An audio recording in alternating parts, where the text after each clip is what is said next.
Hi everyone, so following on from the last video I did about Brexit, which explained what the EU is and why the UK voted to leave it, let's just quickly cover what has happened since then to now, because there's been revelations in the last 24 hours.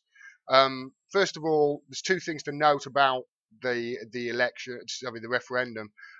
Scotland overwhelmingly by 62% to 38% wanted to stop in the EU, and Ireland, or Northern Ireland, did as well, by 56 to 44. So Scotland and Ireland, Northern Ireland, they want to stop in the EU.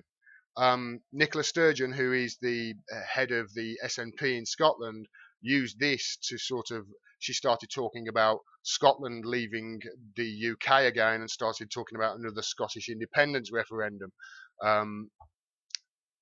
Theresa May, who took over from David Cameron, who quit the next day, she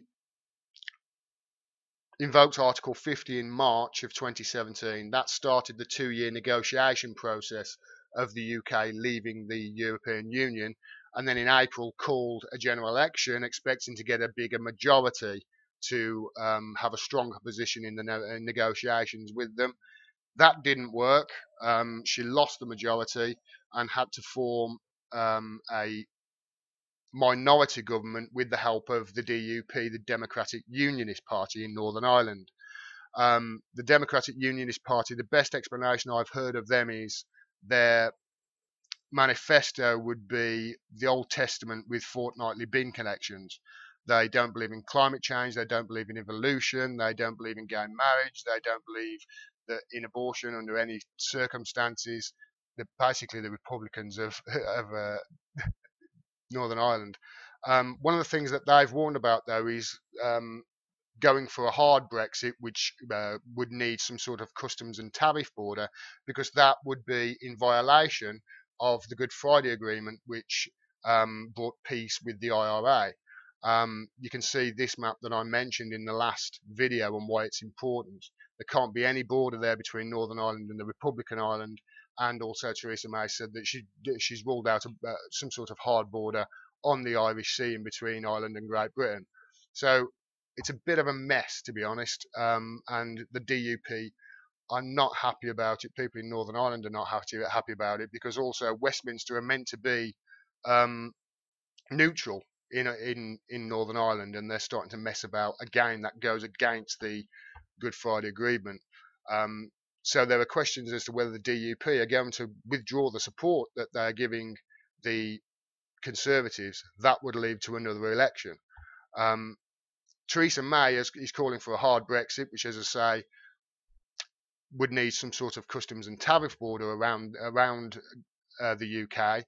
But by doing that, she's also annoying her base support, who want a softer Brexit. They didn't want to leave the EU in the first place. The civil service are going to be annoyed. The Tory establishment are annoyed with it. And the middle class are annoyed with it. And they're annoyed with it because there's question marks. If you have a hard Brexit, there's going to be question marks about declining exports, financial investments, and the property market, which sort of is propping up the right-wing middle class. I mean, they've been borrowing against their mortgages and making money from their houses increasing in prices for the last 30, 40 years. That's basically what the economy has become in this country. So it only makes sense to obviously do some sort of soft Brexit, which is what Labour are proposing. It's all a bit of a mess, and Theresa May is under extreme pressure, and that has got worse in the last 24 hours because of this. EU freezes Brexit talks until Britain produces realistic Irish border solution. That is the European Council President Donald Tusk. And it says in that article, this was from yesterday, the EU has thrown down an ultimatum to Theresa May in Brexit talks, warning that it will not open discussions about trade or other issues until the Irish border question is solved. Now, remember, we're in a year.